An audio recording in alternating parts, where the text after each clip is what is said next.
Assalamualaikum warahmatullahi wabarakatuh. Perkenalkan, nama saya Kesha Nuraya Masara dari kelas 10 nomor absen 14. Pada kesempatan ini, saya ingin menjelaskan tentang tokoh yang menginspirasi saya, yaitu Ibu Susi Pujiastuti. Ibu Susi Pujiastuti lahir di Pangandaran, Jawa Barat pada tanggal 15 Januari 1965. Dia adalah seorang Menteri Kelautan dan Perikanan dari Kabinet Kerja tahun 2014 sampai dengan 2019 yang juga merupakan pengusaha, pemilik, dan presidir PT Asi Pujiastuti Marine Product, eksportir hasil-hasil perikanan, dan PT Asi Pujiastuti Aviation atau penerbangan Susi Air dari Jawa Barat. Hingga awal tahun 2012, Susi Air mengoperasikan pesawat dengan berbagai tipe. Susi Air mempekerjakan 180 pilot, dengan 175 diantaranya merupakan pilot asing. Tahun 2012, Susi Air menerima pendapatan sebesar 300 miliar dan melayani 200 penerbangan. Ayah dan ibunya Susi Pujiastuti yaitu Haji Ahmad Karlan dan Hajah Suwur Lasminah berasal dari Jawa Tengah yang sudah 5 generasi lahir dan hidup di Pangandaran. Keluarganya adalah saudagar sapi dan kerbau yang membawa ratusan ternak dari Jawa Tengah untuk diperdagangkan di Jawa Barat. Kakek buyutnya, Haji Ireng, dikenal sebagai tuan tanah. Susi hanya memiliki ijazah SMP. Setamat SMP, ia sempat melanjutkan pendidikannya di SMA Negeri 1 Yogyakarta. Dia berhenti sekolah saat kelas 2 SMA. Setelah tidak lagi bersekolah, dengan modal awal 750.000 hasil menjual perhiasannya, pada 1983, Susi mengawali profesi sebagai pengepul ikan di Pangandaran. Bisnisnya terus berkembang, dan pada tahun 1996, Susi mendirikan pabrik pengolahan ikan PT Asi Pujiastuti Marine Product dengan produk unggulan berupa lobster. Ketika bisnis pengolahan ikannya meluas dengan pasar hingga ke Asia dan Amerika, Susi memerlukan sarana transportasi udara yang dapat dengan cepat mengangkut lobster, ikan, dan hasil laut lainnya kepada pembeli dalam keadaan masih segar.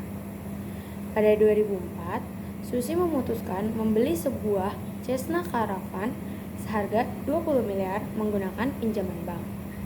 Satu-satunya pesawat yang ia miliki itu ia gunakan untuk mengangkut lobster dan ikan segar tangkapan nelayan di berbagai pantai di Indonesia ke pasar Jakarta dan Jepang.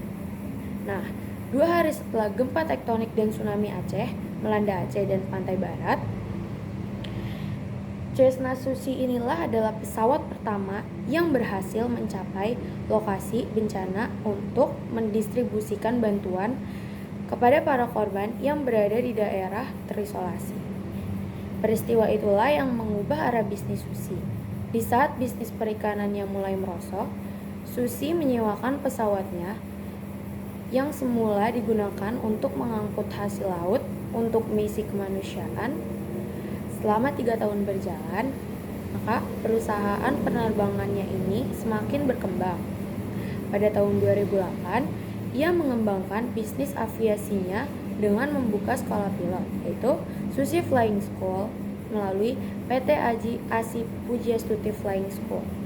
Pada Minggu 26 Oktober 2014, dalam pengumuman Kabinet Kerja Pemerintahan Joko Widodo dan Yusuf Kala, Ibu Susi Pujiastuti ditetapkan oleh Presiden Republik Indonesia Joko Widodo menjadi Menteri Kelautan dan Perikanan.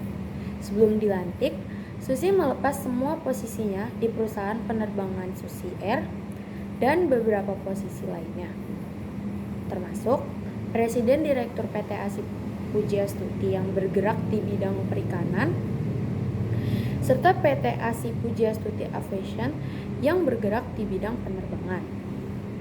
Untuk menghindari konflik kepentingan antara dirinya sebagai menteri dan sebagai pemimpin bisnis. Nah, selain itu, alasan lain Susi melepas semua jabatannya adalah agar dapat bekerja maksimal menjalankan pemerintahan, khususnya di bidang kelautan dan perikanan, sesuai dengan jabatannya saat itu. Saat pelantikan, Susi menuai kontroversi karena kedapatan menghisap sebatang rokok dan memiliki tato di kakinya. Di balik kontroversialnya Menteri Susi Pujiastuti merupakan sosok yang tegas, seperti keputusan tegasnya dalam memberantas pencurian ikan yang sering terjadi di wilayah perairan Nusantara, serta usahanya dalam meningkatkan kesejahteraan nelayan. Salah satu terobosan yang ia lakukan saat menjabat sebagai Menteri Perikanan dan Kelautan adalah menenggelamkan kapal asing yang tertangkap mencuri ikan di perairan Laut Indonesia yang sempat viral pada masanya. Selain itu, ia juga sangat mahir dalam berbahasa Inggris.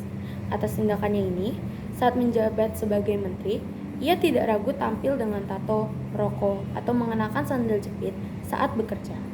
Hal inilah yang membuatnya dekat dengan rakyat kecil. Namun, kadang ia juga dikritik oleh kalangan konservatif. Nah, justru dari ketidakterikatan pada formalitas itulah muncul ketegasan dan integritasnya. Ia tidak mudah dikendalikan dan selalu mengutamakan kepentingan bangsa di atas dirinya atau di atas segala-galanya. Pada bulan Oktober 2019, posisi Susi Pujiastuti digantikan oleh Edi Prabowo. Setelah tidak lagi menjabat sebagai Menteri Kelautan dan Perikanan, Susi Pujiastuti kembali menjadi seorang pengusaha perikanan. Nah, dari Pangandaran ke Kabinet Menteri, dari pedagang ikan ke pemilik maskapai, kisah Ibu Susi inilah adalah bukti bahwa pendidikan bukan satu-satunya jalan sukses, tapi tekad dan kerja keras bisa membawa siapa saja ke puncak. Nah, Susi Pujiastuti ini bukan hanya menteri, bukan hanya pengusaha.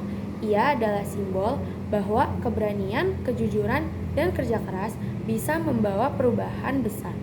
Ia menginspirasi generasi muda untuk tidak takut menjadi diri sendiri dan berani memilih langkah yang tidak biasa. Nah, sekian dari saya. Terima kasih. Wassalamualaikum warahmatullahi wabarakatuh.